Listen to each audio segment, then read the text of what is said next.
Hello दोस्तों। तो आज हम एक नया चैप्टर शुरू करेंगे, ठीक है, जिसका नाम है वर्क एनर्जी एंड पावर। अगर हम इस चैप्टर की बात करें तो ये चैप्टर काफ़ी इम्पोर्टेंट होता है न्यूटन्स लॉ ऑफ मोशन के बाद, ठीक है। अगर हम न्यूटन्स लॉ ऑफ मोशन की बात करें तो उसमें हमने एक चैप्टर नहीं कवर किया था, उसके अंदर 3 चैप्टर थे। एक तो खुद न्यूटन्स लॉ ऑफ मोशन में जो हम ट्रांसलेशनल मोशन पढ़ते हैं, एक तो वो पार्ट था, दूसरा फ्रिक्शन था और तीसरा सर्कुलर मोशन था। तो ये 3 चैप्टर मिला के एक चैप्टर एनसीईआरटी के अंदर बनाया गया है, तो वो देखे थे। अगर उन सारे लेक्चर्स को आप अच्छे से देख लेते हैं तो वर्क एनर्जी इसके बाद आपको बहुत ही अच्छे से समझ में आएगी, क्योंकि जो भी चीज़ें इस चैप्टर के अंदर हम पढ़ने वाले हैं वो प्रीवियस लेक्चर से यानी प्रीवियस टॉपिक से रिलेट करेगा आपका, ठीक है। अगर आपको फ्रिक्शन के बारे में पता है तो आप ये चैप्टर कर सकते हैं, ठीक है। और भी चीज़ें होंगी जो देखेंगे कि वो ज़्यादातर रिलेट होंगी पिछले चैप्टर से। तो चलिए शुरू करते हैं इस चैप्टर को। और सबसे पहले हम बेसिक इसका देखते हैं कि ये शुरुआत आखिर कहाँ से करनी है। तो देखिए, हम नॉर्मली वर्क की बात कर रहे हैं। अभी आप उस चीज़ को समझिए कि वर्क आखिर होता क्या है। मान लीजिए ये एक कोई बॉडी है, ठीक है, ये एक कोई बॉडी है। इस बॉडी के ऊपर हम फोर्स अप्लाई कर रहे हैं, ठीक है। और ये जब फोर्स अप्लाई कर रहे हैं तो ये बॉडी सपोज कर लीजिए कि इतना डिस्प्लेस कर जाती है, इतना डिस्प्लेस कर जाती है। तो फिर हम यहाँ पे ऐसा बोलेंगे कि यहाँ पर वर्क हुआ है, यहाँ पर वर्क हुआ है, ठीक है। तो हम बोलेंगे कि यहाँ पर वर्क डन मिलेगा। अब इसी चीज़ को हमें डेफिनीशन और मैथमेटिकल दोनों तरीके से समझना होगा। अगर हम डेफिनीशन की बात करें तो हम ऐसा कहेंगे कि जब एक एनर्जी दूसरे एनर्जी के फॉर्म में कन्वर्ट होती है तो वहाँ भी वर्क डन प्रोड्यूस होता है, ठीक है, हम ऐसा बोलेंगे। दूसरे तरीके से हम ये बोलेंगे कि वर्क डन तभी होता है जब किसी बॉडी के ऊपर हम फोर्स अप्लाई करें और वो बॉडी कुछ डिस्प्लेस कर जाए, तो फिर कहेंगे कि इस बॉडी के ऊपर वर्क हुआ है। एक तो ये बात हो गई। फिर बात करते हैं अगर हम मैथमेटिकली, तो मैथमेटिकली हम बोलते हैं कि फोर्स और डिस्प्लेसमेंट का जो डॉट प्रोडक्ट होता है वो वर्क डन के बराबर होता है, ठीक है। हमें अब यहीं से शुरू करना है और आज हम सबसे पहले सीखेंगे कि जो वर्क डन है इसमें जो यूज़ होने वाले टर्म्स हैं, और नॉर्मली हम बात करेंगे स्केलर प्रोडक्ट या फिर हम वेक्टर्स के प्रोडक्ट के बारे में बात करेंगे जो इस टॉपिक के अंदर यूज़ किए जाएंगे, ठीक है। तो चलिए समझते हैं। तो सबसे पहले हम इसके डेफिनीशन की बात करेंगे, फिर इसके हम जो प्रोडक्ट के बारे में पढ़ना है, वेक्टर्स के प्रोडक्ट के बारे में पढ़ना है, उसको देखेंगे।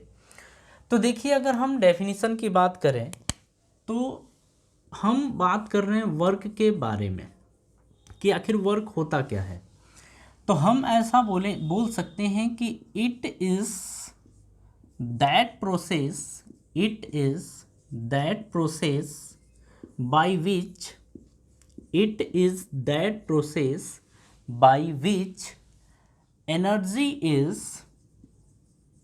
Energy is transferred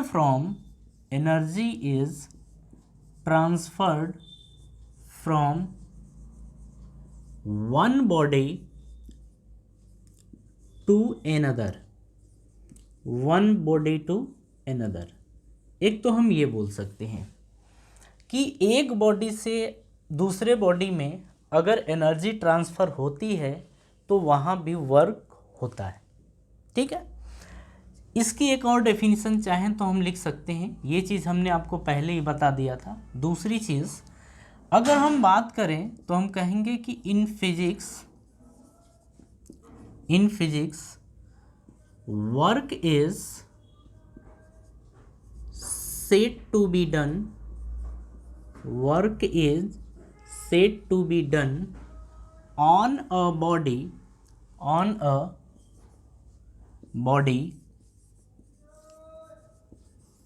by force if it produces a displacement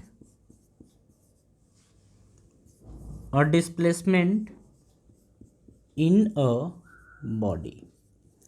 हम यही बात किए थे कि अगर किसी बॉडी के ऊपर फोर्स अप्लाई किया जाता है और वो बॉडी अगर कुछ डिस्प्लेस कर जाए तो हम बोलते हैं कि यहाँ पर वर्क हुआ है। ठीक है।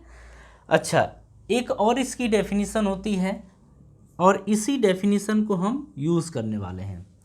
हम यहाँ पे ये बोलते हैं कि it is defined as the product of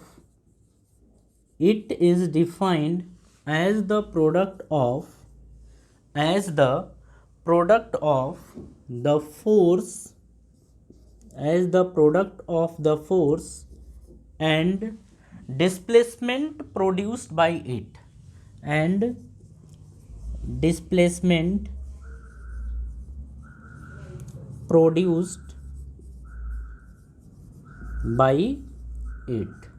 ठीक है। अब इसी के बेस पर हम ये वर्क डन की जो डेफिनेशन है वो मैथमेटिकली लिखते हैं। ठीक है। तो अब अगर इसके आधार पर देखा जाए तो अगर मान लीजिए कि कोई बॉडी है, उसके ऊपर अगर फोर्स अप्लाई किया जा रहा है F और उसका डिस्प्लेसमेंट जो है, डिस्प्लेसमेंट वो हो रहा है D। हम वेक्टर फॉर्म में ही देखेंगे अभी। ठीक है। तो अगर हम वर्क की बात करें कि वर्क कितना हुआ है, यानी कि वर्क डन, तो हम बोलेंगे W हुआ है और ये W बराबर आ जाता है F vector dot D vector. ठीक है। ये होता है वर्क डन।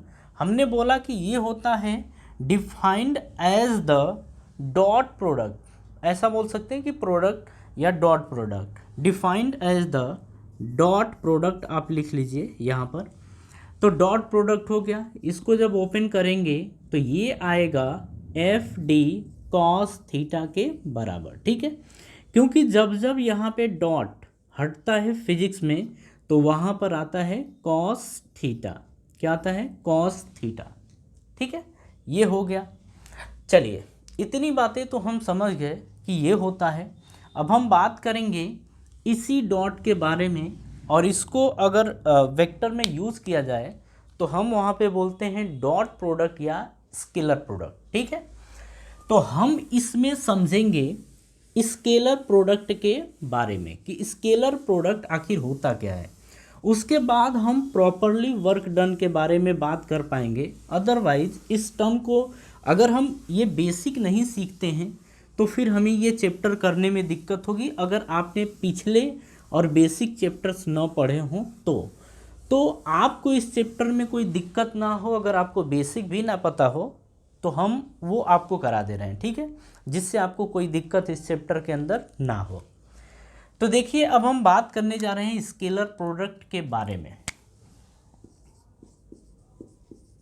स्केलर प्रोडक्ट या इसी को बोला जाता है डॉट प्रोडक्ट।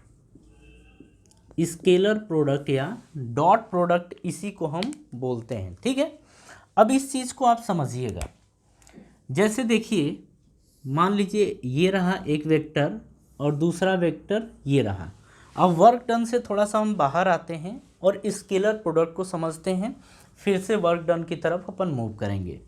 ये सपोज कर लीजिए ए वेक्टर है, ये दूसरा है आपका बी वेक्टर, और दोनों के बीच का जो एंगल है वो थीटा, ऐसा मान लीजिए। ठीक है। तो अब यहाँ पे देखिए, ए वेक्टर बी वेक्टर ये हो गया। एक छोटे छोटे टर्म्स इसके अंदर समझिए। अब अगर ये तो हो गए वेक्टर, अगर हम इनके मैग्नीट्यूड की बात करें, अगर हम इनके मैग्नीट्यूड की बात करें तो ए वेक्टर का जो मॉड होगा वो ए के बराबर होता है, मतलब लिख सकते हैं। और बी वेक्टर का जो मॉड होगा उसको हम बी के बराबर में लिखेंगे। ठीक है। ए वेक्टर का मॉड ए के बराबर और बी वेक्टर का मॉड बी के बराबर, ये हो गया। तो अगर हमें ये लिखना पड़ जाए कि A vector dot B vector क्या होगा, तो हम लिख सकते हैं ए वेक्टर का मॉड, फिर बी वेक्टर का मॉड, फिर आएगा कॉस थीटा। ठीक है। अब देखिए, ये हो गया आपका। तो ए वेक्टर का मॉड और बी वेक्टर का मॉड, अगर हम इसके मैग्नीट्यूड की बात करें तो इसको हम इस तरीके से भी लिख सकते हैं, लेकिन कभी भी आप ए वेक्टर को आप ऐसे नहीं लिख सकते। जब भी ऐसे लिखना हो आप यहाँ पे मॉड आपको लगाना पड़ेगा, ठीक है। अब देखिए, तो हम इसे लिख सकते हैं A vector dot B vector is equals to A B cos theta, ये लिखेंगे, ठीक है। अब अगर हमें कॉस थीटा निकालना पड़ जाए तो हम लिखेंगे cos theta is equals to A vector dot B vector upon A B, ठीक है। देखिए ये निकालना है, हम इसको इसके नीचे भेज देते हैं तो ये कॉस थीटा हमारा निकल के आ गया, ठीक है। तो अगर डॉट प्रोडक्ट पूछता है तो आप इस तरीके से कैलकुलेट कर सकते हैं, और वहाँ पे अगर एंगल पूछता है दो वेक्टर्स के बीच में एंगल कितना होगा तो भी आप बता सकते हैं, ठीक है। एक बात और आपको ध्यान रखना है, ये जो थीटा है आपका, ये थीटा हमेशा होगा angle between A vector and B vector, A vector and B vector, A vector और वी वेक्टर के बीच का ये एंगल है, ठीक है। चलिए, ये कुछ बातें थी। अब जरा हम इसके प्रॉपर्टी को देख लेते हैं, इसकी कुछ प्रॉपर्टीज़ भी होती हैं, उन प्रॉपर्टीज़ को भी देखते हुए चलते हैं अपन। तो अगर हम इनके प्रॉपर्टी को देखें तो उसमें देखिए, हम यहाँ पे लिखेंगे प्रॉपर्टीज़।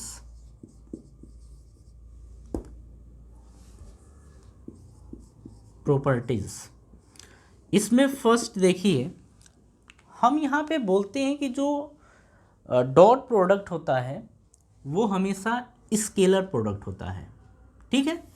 तो हम यहाँ पे बोलेंगे कि ऑलवेज अ स्केलर क्वांटिटी, तो हम इसको ये बोल सकते हैं कि ऑलवेज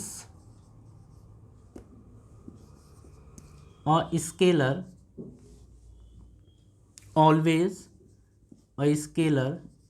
क्वांटिटी, ये हमेशा क्या होता है, एक स्केलर क्वांटिटी होता है। मतलब दो स्केलर क्वांटिटी, या इसी को अपन बोलते हैं नंबर, इसी को क्या बोल सकते हैं, नंबर। तो हम ऐसा बोलेंगे कि जो डॉट प्रोडक्ट होता है या स्केलर प्रोडक्ट होता है वो एक नंबर होता है, ठीक है।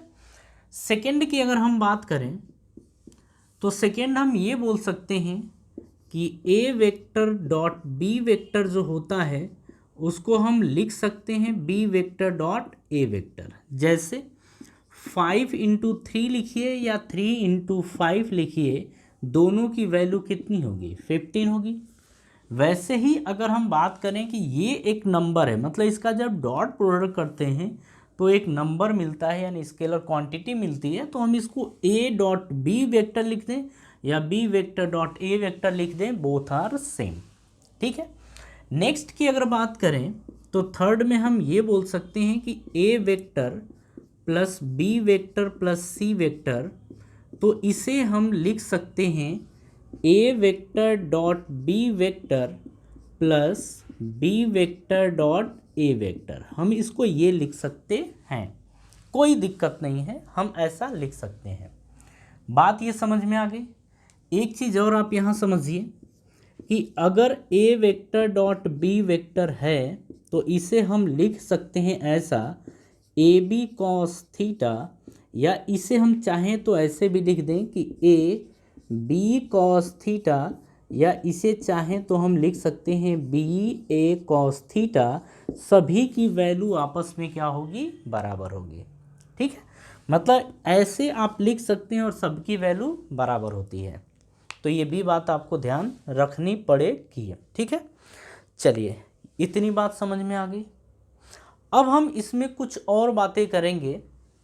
हम दोनों वेक्टर्स के कंडीशन के ऊपर बात करेंगे कि अगर दोनों वेक्टर मतलब हमें किस फॉर्मेट में मिल सकते हैं और किस फॉर्मेट में अगर मिलते हैं तो उनकी वैल्यू क्या होगी, हमें इस चीज़ को डायरेक्टली समझना है, क्योंकि इसको आगे हम इसी चैप्टर के अंदर यूज़ करने वाले हैं। तो आप ध्यान से समझिएगा, ठीक है। जैसे अगर हम ये बोल दें, फर्स्ट में हम बात कर रहे हैं ए वेक्टर और बी वेक्टर के बारे में, ठीक है, इन्हीं दोनों वेक्टर्स के बारे में बात कर रहे हैं। जो ए वेक्टर और बी वेक्टर हमें कुछ ऐसे मिले थे, ये हम इन्हीं के बारे में बात कर रहे हैं। ठीक है, अगर हम पहला ये बोलते हैं कि if A vector and B vector, A vector and B vector are parallel, या हम ऐसा बोल सकते हैं कि are A vector and B vector are in same direction, same direction. हम दोनों बातें बोल सकते हैं कि या तो वो पैरेलल हैं या तो दोनों एक ही डायरेक्शन में हैं। तो यहाँ पे एक्चुअल में हम बात किस चीज़ की कर रहे हैं कि अगर ए वेक्टर इस डायरेक्शन में है, ये ए वेक्टर है, तो बी वेक्टर भी इसी डायरेक्शन में है। यहाँ पे कहने का क्या मतलब है कि अगर ए वेक्टर ये है तो बी वेक्टर भी उसी डायरेक्शन में है। आप बताइए ए और बी वेक्टर के बीच का एंगल यहाँ पे आपको क्या दिख रहा है? आपको यहाँ पे दिख रहा है दोनों के बीच का एंगल 0 डिग्री, ऐसा ही दिख रहा है। तो अब देखिए, जब 0 डिग्री दिख रहा है तो ए वेक्टर डॉट बी वेक्टर की वैल्यू कितनी आएगी, अब इसके बारे में देखें। तो इसे हम लिख सकते हैं ए बी कॉस थीटा के प्लेस पे क्या आ जाएगा, 0 डिग्री, क्योंकि ए और बी के बीच का एंगल कितना है, 0 डिग्री। ठीक है, तो अब अगर देखा जाए तो आपको पता है कि कॉस 0 की वैल्यू कितनी होती है। तो यहाँ पे हम बोलेंगे कि कॉस 0 की वैल्यू होती है 1 के बराबर। तो यहाँ पर जो आएगा वो ए बी के बराबर आ जाएगा, यानी कि A vector dot B vector की जो वैल्यू आएगी वो ए बी के बराबर होगी। और जब ए बी के बराबर होगी तो हम बोलेंगे कि A vector dot B vector की यही मैक्सिमम वैल्यू होती है। यही क्या होती है, मैक्सिमम वैल्यू यही होती है। ठीक है, अब सेकेंड पॉइंट की बात करें तो देखिए, ये बात तो समझ में आ गई आपको। सेकेंड में हम बात ये करते हैं कि if A vector and B vector are perpendicular to each other, perpendicular to each other, मतलब हम बोल रहे हैं कि ए वेक्टर और बी वेक्टर जो हैं वो दोनों एक दूसरे के परपेंडिकुलर हैं। तो यहाँ पर इसका क्या मतलब है कि अगर ए वेक्टर आपका ये रहा, ये ए वेक्टर है, तो बी वेक्टर आपका इसके परपेंडिकुलर ये है। ठीक है, ये आपका बी वेक्टर है।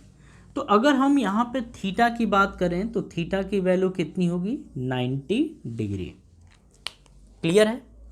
तो जब ये होगा तो यहाँ पे हम लिख सकते हैं कि A vector dot B vector is equals to A B cos 90। और आपको पता है कॉस 90 की वैल्यू कितनी होती है, 0 होती है। तो यहाँ पर ए वेक्टर डॉट बी वेक्टर की वैल्यू आ जाएगी 0 के बराबर। ठीक है, तो हम यहाँ पे बोलते हैं कि अगर दो वेक्टर दो वेक्टर एक दूसरे के परपेंडिकुलर हैं तो वहाँ पर ए वेक्टर डॉट बी वेक्टर की जो वैल्यू आएगी वो 0 के बराबर होगी। क्लियर है? चलिए, अब हम तीसरे पॉइंट पर आते हैं और तीसरे को समझते हैं।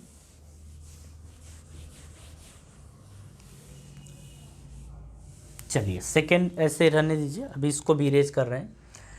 थर्ड में ये बोलते हैं कि अगर ए वेक्टर और बी वेक्टर दोनों एक दूसरे के एंटी पैरेलल हो गए, दोनों एक दूसरे के एंटी पैरेलल हो गए, ठीक है, तो हम ये बोलेंगे कि A vector and B vector are anti parallel, anti parallel, या इसी को बोल सकते हैं अपोजिट, एंटी पैरेलल और opposite to each other, opposite to each other, मतलब एक दूसरे के क्या हों, अपोजिट हों। इसका क्या मतलब है, इसका मतलब ये है कि अगर ए वेक्टर ये है तो बी वेक्टर इसके अपोजिट है। ठीक है, आप सबको ये पता है कि अगर एक ऐसे हो और दूसरा ऐसे हो तो दोनों के बीच का एंगल कितना होता है 180 डिग्री। तो हम यहाँ पर बोलेंगे कि जो थीटा मिलने वाला है वो 180 डिग्री के बराबर होगा। ठीक है, जब दो वेक्टर एक दूसरे के एंटी पैरेलल होते हैं उस टाइम अगर हम बात करें ए वेक्टर डॉट बी वेक्टर की, तो इसकी जो वैल्यू आएगी, इसकी जो सॉरी हाँ जी, चलिए, इसकी जो वैल्यू आएगी वो आएगी क्या, ए बी कॉस 180 डिग्री। और कॉस 180 डिग्री की वैल्यू कितनी होती है, -1 होती है, आप सबको पता है। तो ए वेक्टर डॉट बी वेक्टर जो आएगा वो -AB के बराबर होगा। ठीक है, और ये होती है मिनिमम वैल्यू, और यहाँ से क्या मिलता है, मिनिमम वैल्यू। ठीक है, तो कभी भी अगर आपसे मिनिमम की बात करें मतलब दोनों के बीच का एंगल कितना है 180 डिग्री, मैक्सिमम की बात करें तो 0 डिग्री। ठीक है, चलिए, तो ये थी कुछ बातें इस स्केलर प्रोडक्ट के बारे में। ठीक है, अब हम इसी में देखेंगे यूनिट वेक्टर को कि आखिर यूनिट वेक्टर क्या होता है, और यूनिट वेक्टर जब आता है तो हमें और भी क्या क्या चीज़ें देखने को मिलती हैं। ठीक है,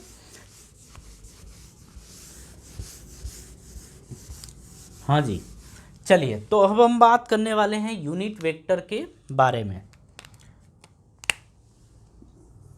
ज़रा इस चीज़ को भी समझिएगा, जितनी चीज़ें आज हम आपको बताएंगे वो बहुत ही इम्पोर्टेंट हैं इन चैप्टर्स के लिए।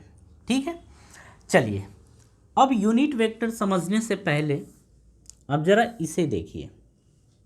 आप सबको पता है ये क्या है, ये एक्स एक्सिस है, ये वाई एक्सिस है, और इसको हम मान लेते हैं जेड एक्सिस। ये जो एक्सिस होता है एक्चुअल में इसके परपेंडिकुलर यानी कि ये होता है। ठीक है, ये होता है। एक्स एक्सिस के अलोंग जो यूनिट वेक्टर होता है उसे आई कैप बोलते हैं। वाई एक्सिस के अलोंग जो यूनिट वेक्टर होता है उसे जे कैप बोलते हैं, और जेड एक्सिस के अलोंग जो यूनिट वेक्टर होता है उसे के कैप बोलते हैं। ठीक है, तो ये आई कैप, जे कैप, और ये है आपका के कैप। ठीक है, अब देखिए, अब अगर यहाँ पे बात करें कि जो यूनिट वेक्टर होता है इसका मैग्नीट्यूड क्या होता है, तो जो यूनिट वेक्टर होता है उसका मैग्नीट्यूड हमेशा 1 होता है। तो आप ध्यान रखिएगा कि अगर हम बोल दें कि ए कैप, तो ए कैप का जो अगर मैग्नीट्यूड की बात करेंगे तो इसका मैग्नीट्यूड हमेशा क्या होगा, 1 के बराबर होगा। ठीक है, 1 के बराबर होगा। तो ज़रा इस चीज़ को आप ध्यान दीजिएगा यहाँ पे। अब इसी के बेस पे हम आपसे बात करने वाले हैं कुछ इनकी प्रॉपर्टीज़ के बारे में। तो ज़रा यहाँ पे देखिए, अगर हम बात करें आई कैप डॉट आई कैप तो इसकी वैल्यू क्या होगी। अगर हम जानना चाहते हैं कि जे डॉट जे की वैल्यू क्या होगी। तीसरा हम जानना चाहते हैं कि के डॉट के की वैल्यू क्या होगी। ठीक है, अभी अभी आप ये देखे हैं। अच्छा, अगर यहाँ पे देखा जाए तो आई कैप, इसी के ऊपर एक और आई कैप है। ठीक है, मतलब हम बोल रहे हैं कि एक वेक्टर इस डायरेक्शन में है, दूसरा वेक्टर भी इसी डायरेक्शन में है, केवल दे दिया है कि ये जो भी है ये ए कैप है और ये बी कैप है, ऐसा। तो बताइए दोनों के बीच का एंगल कितना होगा, 0 डिग्री होगा। दोनों के बीच का एंगल कितना होगा, 0 डिग्री होगा। ये आपको क्लियर हो गया। तो हम वही बात कर रहे हैं कि अगर इसके डायरेक्शन की बात की जाए तो इसे हम आई कैप बोलेंगे, और इसके भी डायरेक्शन को आई कैप बोलेंगे, क्योंकि दोनों एक्स एक्सिस के अलोंग है। ठीक है, तो इनकी जो डायरेक्शन होगी वो आई कैप से रिप्रेजेंट की जाएगी। बात ठीक है। तो अगर हम बात करें कि इसका मैग्नीट्यूड तो 1 होगा, इसका मैग्नीट्यूड 1 होगा। अगर हम एंगल की बात करें तो यहाँ पे cos 0 होगा। ठीक है, अरे डॉट हटाते हैं तो क्या आता है, कॉस थीटा, तो कॉस 0 लिखेंगे और कॉस 0 की वैल्यू कितनी होती है, तो कॉस 0 डिग्री की वैल्यू आप अभी देखें कि 1 होती है। तो यहाँ पे क्या आ जाएगा, 1 इंटू 1 इंटू 1, तो आप लिख सकते हैं 1 इंटू 1 इंटू 1, यानी कि आ गया 1। यानी कि आप याद रखेंगे कि आई कैप आई की वैल्यू 1 के बराबर होती है, ठीक है। जे कैप जे की बात करें तो 1 इंटू 1 इंटू कॉस 0 डिग्री, ये आ जाएगा 1 इंटू 1 इंटू 1, और यहाँ से भी आ जाएगा 1 के बराबर, ठीक है।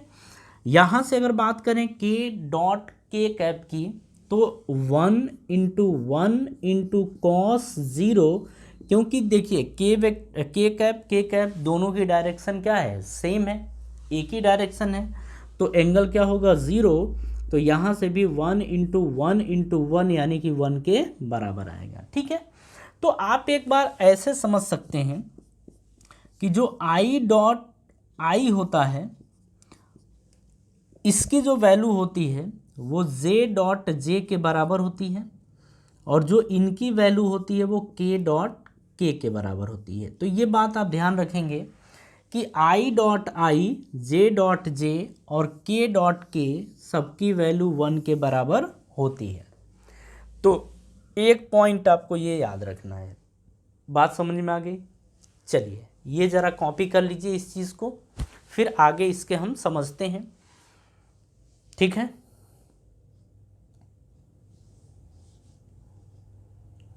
चलिए अब इसी में हम बात करेंगे नेक्स्ट की। तो हम नेक्स्ट में ये बात करेंगे कि I dot J, J dot के और के डॉट आई, इनकी वैल्यू क्या होती है। अब इसके बारे में भी देख लें, ठीक है। तो हम यहाँ पे अब देखने वाले हैं I dot J cap, J dot के और के डॉट आई, हम इसके बारे में बात करना चाहते हैं। अगर हम बात करें आई डॉट जे के बारे में, तो आई 1 इंटू 1 इंटू कॉस, अब ध्यान से समझिए, आई और जे यानी कि एक्स एक्सिस और वाई एक्सिस के बीच का एंगल आपको कितना दिख रहा है, 90 डिग्री। कितना दिख रहा है, 90 डिग्री। तो हम यहाँ पे लिखेंगे कॉस 90, ठीक है। आप सबको पता है कि कॉस 90 की वैल्यू कितनी होती है, 0। तो यहाँ से आप लिख सकते हैं ऐसा, इसकी वैल्यू 0 हो गई, तो 1 इंटू 1 इंटू 0, ओवरऑल क्या आ जाएगा, 0, ठीक है। इसी तरीके से के डॉट के की बात करें तो 1 इंटू 1 इंटू कॉस 90, इसकी भी वैल्यू आ जाएगी 0 के बराबर। के डॉट आई की बात करें तो 1 इंटू 1 इंटू कॉस 90, यहाँ से भी आ जाएगा 0 डिग्री के, सॉरी 0। ऐसा क्यों है, देखिए ये परपेंडिकुलर है इन दोनों के। तो अगर हम बात ये के कैप है, जरा यहाँ ध्यान से समझिएगा, ठीक है। अगर हम बात करें यहाँ पे ऐसे, तो देखिए आई जे के बीच कितना, 90 डिग्री का एंगल, आई और के, ये के है, दोनों के बीच का एंगल कितना, 90 डिग्री, इन दोनों के बीच का एंगल कितना, 90 डिग्री। तो ये बात समझ में आई, इसीलिए हमने ऐसे लिखा है। अब यहाँ पे डायरेक्टली आप एक बात याद रख लीजिए कि आई डॉट जे की जो वैल्यू होती है वो जे डॉट के बराबर होती है, और ये जो वैल्यू होती है के डॉट आई के बराबर होती है, और इसकी वैल्यू जो होती है वो 0 के बराबर होती है। तो हम ऐसा बोलेंगे कि I dot J, J dot के और के डॉट आई, इनकी वैल्यू 0 के बराबर होती है। क्लियर है? कॉपी करिए।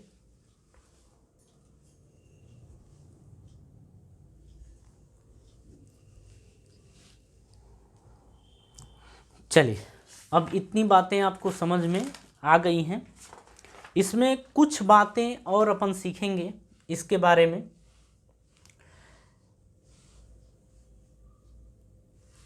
एक मिनट, हाँ जी। इसके बाद हम ये देखेंगे कि अगर ए वेक्टर और बी वेक्टर गिवन है, तो उसके बाद ए वेक्टर डॉट बी वेक्टर किस तरीके से कैलकुलेट किया जाएगा। तो इसके भी अलग अलग तरीके हैं, हम उन तरीकों को भी देखेंगे, ठीक है। चलिए ज़रा अब यहाँ पे समझिए, यहाँ पर आपको दिया गया है ए वेक्टर, इसकी वैल्यू है a1 i cap plus b1 j cap plus c1 k cap, ये है। बी वेक्टर आपको गिवन है a2 आई कैप b2 जे कैप c2 के कैप, ऐसा आपको दिया है, ठीक है। अब यहाँ पे अगर हम बात करें कि A vector dot B vector की वैल्यू कितनी होगी, तो यही चीज़ अब हमें कैलकुलेट करना है। और इसको किस तरीके से कैलकुलेट किया जाएगा, ज़रा इसको आप देखिए, ठीक है। अब देखिए, अगर हम बात करें यहाँ पे, तो अभी जो हमने पीछे सीखा है कि आई डॉट आई की वैल्यू 1 होती है, जे डॉट जे की वैल्यू 1 होती है, के डॉट के की वैल्यू 1 होती है, लेकिन आई डॉट जे की वैल्यू 0 होती है, जे डॉट के की वैल्यू 0 होती है और के डॉट आई की वैल्यू 0 होती है। अब इसी चीज़ को यहाँ अप्लाई करना है और ए वेक्टर डॉट बी वेक्टर की वैल्यू निकालनी है, ठीक है। अब यहाँ पे देखिए, इसे लिखेंगे कैसे, तो ये बोर्ड भरने का चांस यहाँ पे है, तो इसको ज़रा हम इधर लिख देते हैं कि हमें कैलकुलेट करना था A vector dot B vector. तो अब यहाँ से देखिए, हम यहाँ लिखेंगे A vector dot B vector is equals to, अब ये है a1 i cap plus b1 j cap plus c1 k cap, ये रहा। बीच में आपका क्या है, डॉट है। b के बारे में बात करें तो a2 आई कैप b2 जे कैप प्लस c2 के कैप, ये आपका कुछ इस तरीके से गिवन है, ठीक है। अब अगर यहाँ पे ध्यान से आप देखिए, a1 का सबसे पहले हम इसको उठाते हैं और इन तीनों में मल्टीप्लाई करते हैं, उसके बाद आगे इसी तरीके से करेंगे, ठीक है। जैसे देखिए, a1 का a2 में मल्टीप्लाई करेंगे तो a1 a2 आएगा, ठीक है। बीच में क्या है, डॉट है, तो ये बनेगा I dot I, I dot I, और आई डॉट आई की वैल्यू आपने अभी देखा 1 के बराबर होता है, तो आप ऐसा लिख सकते हैं इंटू 1 प्लस। अब ध्यान से देखिए, a1 है, b2 में मल्टीप्लाई करेंगे, a1 b2 आएगा, आई डॉट जे, ये डॉट है, तो आई डॉट जे, और आई डॉट जे की वैल्यू क्या थी, 0, तो यहाँ पे आप लिखिए प्लस 0 प्लस a1 का c2 में मल्टीप्लाई करेंगे, a1 c2 आएगा इंटू आई डॉट के, तो हमने देखा था k डॉट आई या i डॉट के, दोनों के i और k के बीच का एंगल कितना है, 90 डिग्री, तो cos 90 की वैल्यू 0, तो i डॉट के की वैल्यू भी 0 के बराबर हो जाएगी। बात समझ में आ रही है, ये हो गया प्लस।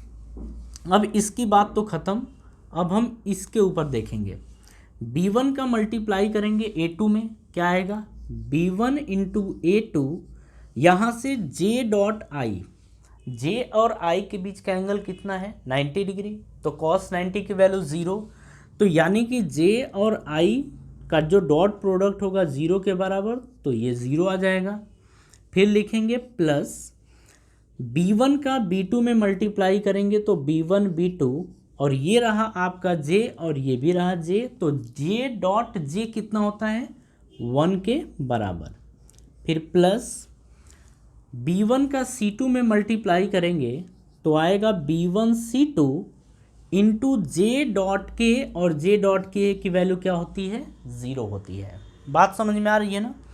चलिए अब आगे की चर्चा करते हैं। अब देखिए, इसका भी काम खत्म, अब इसके ऊपर आइए, c1a2, तो ये लिखेंगे c1a2 इंटू के डॉट आई की वैल्यू 0 प्लस, अब ये c1b2, तो लिखेंगे c1b2 इंटू के डॉट जे की वैल्यू भी क्या होती है, 0 प्लस c1c2 तो C1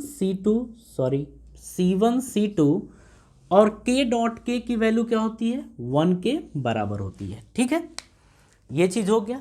अब यहाँ से देखिए, सबसे पहले ये देखिए A1 A2 इंटू 1, तो ये आ जाएगा A1 A2 प्लस, यहाँ से देखिए अगर जीरो का किसी में मल्टीप्लाई करेंगे तो ज़ीरो, ज़ीरो का इसमें तो ये भी ज़ीरो, जीरो का इसमें मल्टीप्लाई करेंगे ये भी ज़ीरो, यहाँ बच गया B1 B2 इंटू 1, तो ये आएगा B1 B2 प्लस, आगे देखिए B1 B2 इंटू ज़ीरो, तो ये आएगा zero, C1 A2 into zero तो zero, C1 B2 into zero तो ये भी ज़ीरो, C1 C2 इंटू 1 तो आएगा ये C1 C2 के बराबर। ठीक है, तो यहाँ से हमने देखा कि A vector dot B vector की जो वैल्यू आ गई है वो A1 A2 plus B1 B2 plus C1 C2 के बराबर आई है। इतनी बात ठीक है। तो इसे आप ध्यान से समझिएगा, किस तरीके से हमने आपको बताया, किस तरीके से हम इस चीज़ को समझे हैं, ये आप ध्यान रखिएगा। और इसमें आपको ये याद रखना ही पड़ेगा, आप चाहें तो डायरेक्टली ध्यान रखिएगा कि A vector dot B vector की जो वैल्यू आएगी वो हमेशा A1 A2 B1 B2 C1 C2 का सम होगा। ठीक है, कॉपी कर लीजिए। तो अब हम देखेंगे एंगल निकालना, कि किस तरीके से दो वेक्टर्स के बीच एंगल कैलकुलेट किया जाता है। अब उस चीज़ को देखेंगे। तो हमारी हेडिंग होगी यहाँ पे एंगल बिटवीन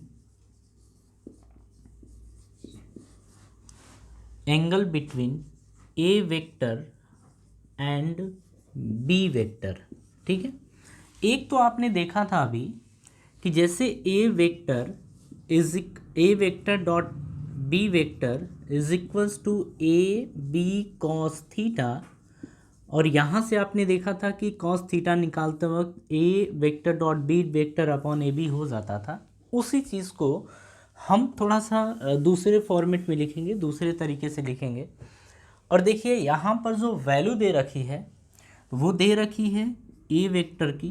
A वेक्टर बोल रहा है कि A1 I कैप है प्लस B1 J कैप है प्लस C1 K कैप, ये दे रखा है। B वेक्टर जो दे रखा है वो दे रखा है A2 I cap plus B2 J cap plus C2 K cap, ये दे रखा है। ठीक है, अब हमसे ये पूछ रहा है कि कॉस थीटा की वैल्यू बताइए क्या होगा। उसके पहले जैसे हम यहाँ से देख रहे थे कि cos theta is equals to आता है A vector dot B vector upon, इसको हम मॉड A और मॉड B भी लिखते थे। ठीक है, अब हमें यहाँ पे जो मॉड A और मॉड B है ना, इसकी वैल्यू कैलकुलेट करनी पड़ेगी, मतलब ये निकालना पड़ेगा। अगर ये गिवन हुआ तो किस तरीके से कैलकुलेट करेंगे उसकी बात हो रही है। ठीक है, जैसे देखिए A वेक्टर का मॉड अगर निकाला जाए तो तरीका क्या है। तरीका ये है कि आप यहाँ रूट लिखिए।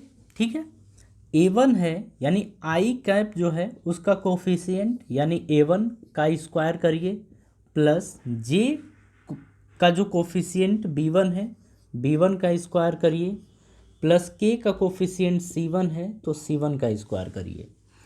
तो जब ये करेंगे तो आपको ये मॉड A मिलेगा। मतलब अगर मतलब A वेक्टर गिवन है और उसका मैग्नीट्यूड आप निकालना चाहते हैं, यानी कि A निकालना चाहते हैं या A वेक्टर का मॉड निकालना चाहते हैं, तो इस तरीके से आपको निकालना पड़ेगा।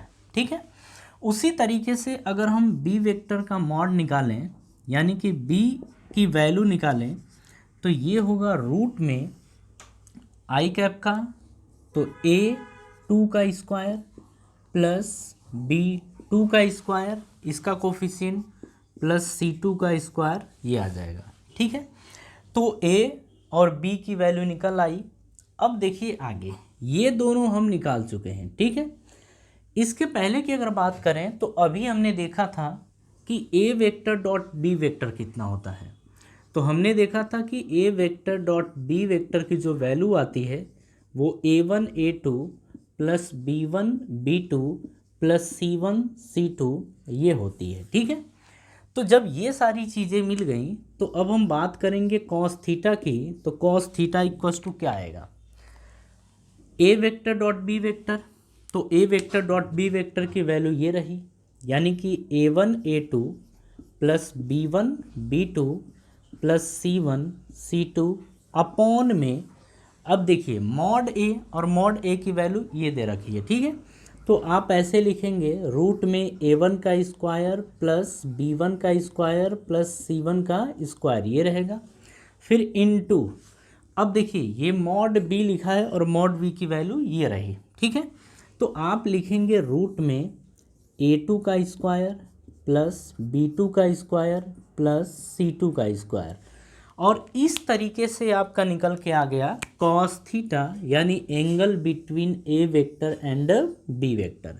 तो इसे आप ना ध्यान रखिएगा, ठीक है, आप इसे ध्यान रखिएगा और डायरेक्टली रट्टा मार लीजिएगा, तो यहाँ पे ज़्यादा आपके लिए बेनिफिशियल होगा। आप हमेशा ध्यान रखिएगा कि ए वेक्टर अगर गिवन हो तो उसका मैग्नीट्यूड हम इस तरीके से कैलकुलेट करते हैं, अगर बी वेक्टर गिवन हो तो उसका मैग्नीट्यूड हम इस तरीके से कैलकुलेट करते हैं, अगर दो वेक्टर गिवन है तो उसका डॉट प्रोडक्ट हम इस तरीके से भी कैलकुलेट करते हैं, ठीक है। ये समझ में आ गया। देखिए अगर इतनी बातें आप समझ गए तो अब हम इसके ऊपर कुछ क्वेश्चन करेंगे, ठीक है, और क्वेश्चन के थ्रू समझेंगे कि इसका जो अभी हमने सीखा है उसको अप्लाई किस तरीके से किया जाता है, ठीक है।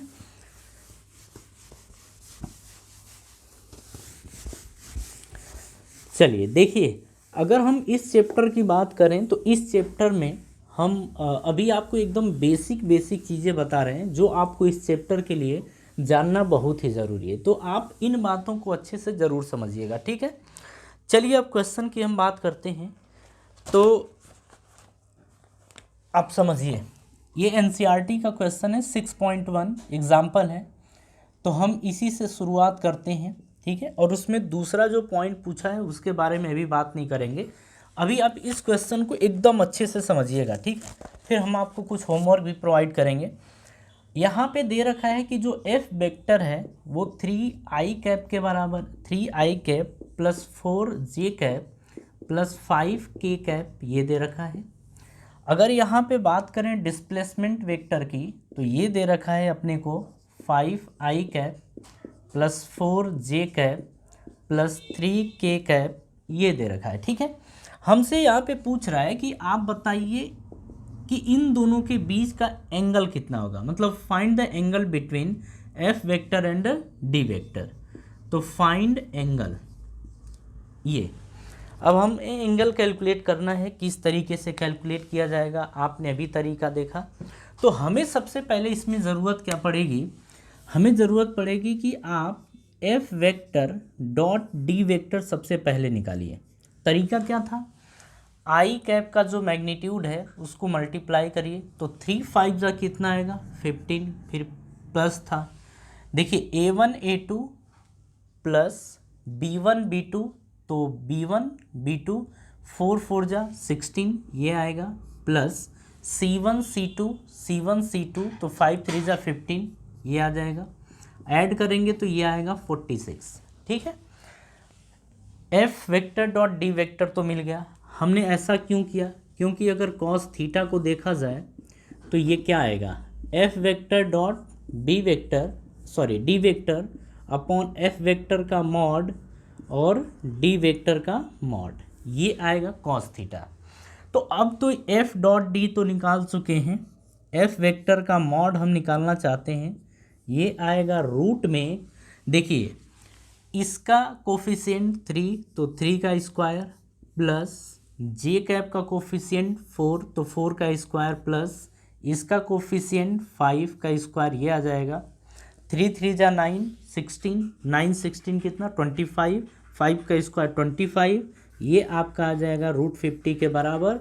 इसे आप लिख सकते हैं 5√2, ठीक है, 50 को आप 5√2 लिख सकते हैं।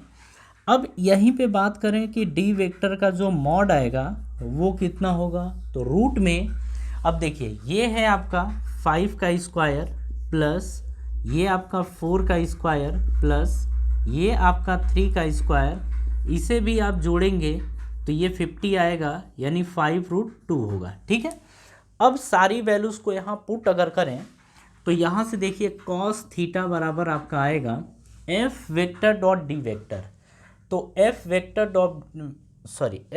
डॉट डी वेक्टर, इसकी वैल्यू 46 है, तो यहाँ 46 अपॉन एफ वेक्टर का मॉड कितना है 5√2, तो ये रखेंगे 5√2 इंटू ये डी वेक्टर का मॉड 5√2, तो 5√2 ये आ गया।